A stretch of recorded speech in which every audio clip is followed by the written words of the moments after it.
নমস্কার। আজকে রুব্রিক পর্বের সপ্তদশ পর্ব, অর্থাৎ 17th এপিসোড। আজকের রুব্রিক ফিয়ার স্লিপলেসনেস অফ। তার মানে কি, কখন পাবো? ওই যে আগের দিন বলেছি, রুব্রিক কখন নেব, কখন ধরবো, কখন কোন পয়েন্টটা আমার এন্ট্রি পয়েন্ট হবে, এইটা ধরাই সবচেয়ে বড়। যেমন হয়তো বলবে একজন, এত ব্যথা হয় রাত্রি ঘুমোতেই পারি না। আমি 2 রাত্রি তো ঘুমোতেই পারলাম না।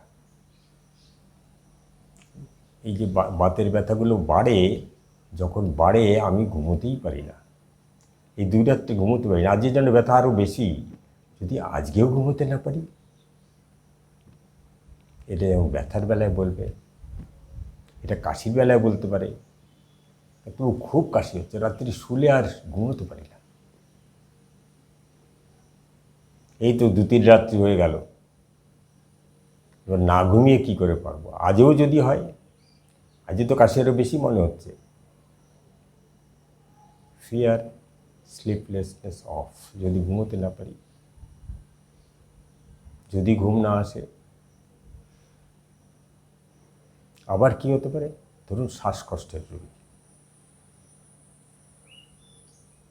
তাহলে পেশেন্ট বলবে, কি বলবে, রাত্রিরে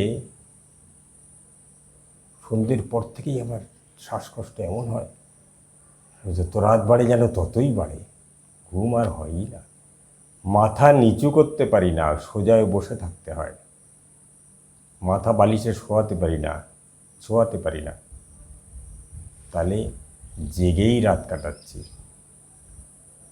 আজের কষ্ট তো আরও বেশি মনে হচ্ছে। একটা ব্যবস্থা কিছু করুন, নাহলে এত কষ্ট, আর এইভাবে দিনের পর দিন যদি ঘুম না হয়, তাহলে তো বাঁচব না। তাহলে কি বলল? সে বাতের ব্যথার কথাই হোক, কাশির কথাই হোক, শ্বাসকষ্টের ব্যাপারই হোক, বা যে কোনো কাজে, হয়তো এমন হলো বাড়ির বাচ্চার শরীর খারাপ, বাচ্চার শরীর খারাপ চলছে বলে তাকে দেখতে হয়। অফিস থেকে আসার পরেও বাচ্চার পাশে বসতে হয়, দেখতে হয়, তাকে ওষুধ দিতে হয়, জ্বর বাড়লে মাথায় জল দিতে হয়। ফলে তার ঘুমের টাইমটা সরে যাচ্ছে। আর ঘুমের টাইম যেই 10টা থেকে 11টা, 11:30 হয়ে যায়, পরে আর তার ঘুম আসে না। 2 দিন ধরে ছেলের জ্বরের জন্য এরম হচ্ছে। আজকেও যদি ঘুমোতে না পারি, তাহলে কি করে হবে? এই প্রসঙ্গগুলো বহু মানুষ বলে, যেমন রোগীরা বলে, রোগীর গার্জিয়ানরাও বলে।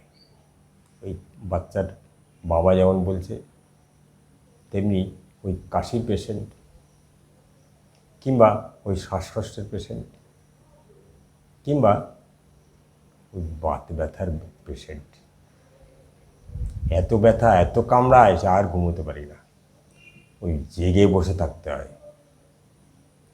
Fear restlessness, fear sleeplessness of. এখানে দেখুন, ওষুধ আছে একটা সিঙ্গেল ওপিয়াম। মজার বিষয়, এখানে কিন্তু পাশে আর একটা রুব্রিক আছে। যে তিনটে চারটে কথা কেস বলেছি আংশিকভাবে,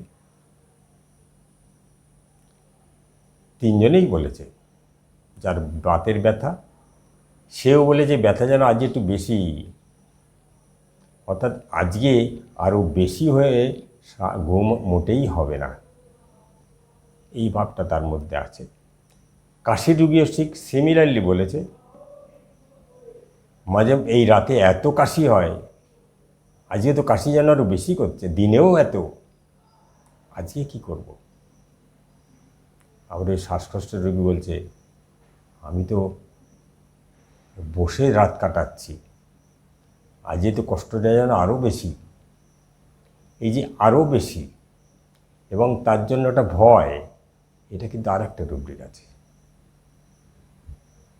অর্থাৎ ব্যথা শ্বাসকষ্ট বা কাশি এক্সট্রিম হয়ে গেছে, আজকে যেন আরও বেশি মনে হচ্ছে দিস ইজ ফিয়ার এক্সট্রাভ্যাগেন্সা, সেখানেও ওপিয়াম সিঙ্গেল। তাহলে দেখুন একসাথে এই ক্ষেত্রগুলোতে, কাশির ক্ষেত্রে, শ্বাসকষ্টের ক্ষেত্রে, ব্যথা বোতার ক্ষেত্রে তো আমরা ফিয়ার এক্সট্রাভ্যাগেন্টও পাচ্ছি, at the same time fear sleeplessness of. এটা আমরা কম, সাধারণত খুব একটা ইউজ করতে পারি না, সুযোগ পাই না, কিন্তু এটা কিন্তু পাওয়া যায়।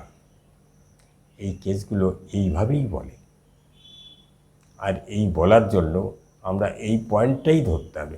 এক্সট্রাভ্যাগেন্ট তো আছে, কষ্ট বেশি হয়ে গেলে আমরা এক্সট্রাভ্যাগেন্ট নিই, বেশ কষ্ট বেশি হচ্ছে, অনেক দিন হয়ে গেল, এইসব ক্ষেত্রে এক্সট্রাভ্যাগেন্ট অর্থাৎ তার লিমিট ছাড়িয়ে যাচ্ছে, যার ফলে কি হচ্ছে, সে ঘুম হচ্ছে না।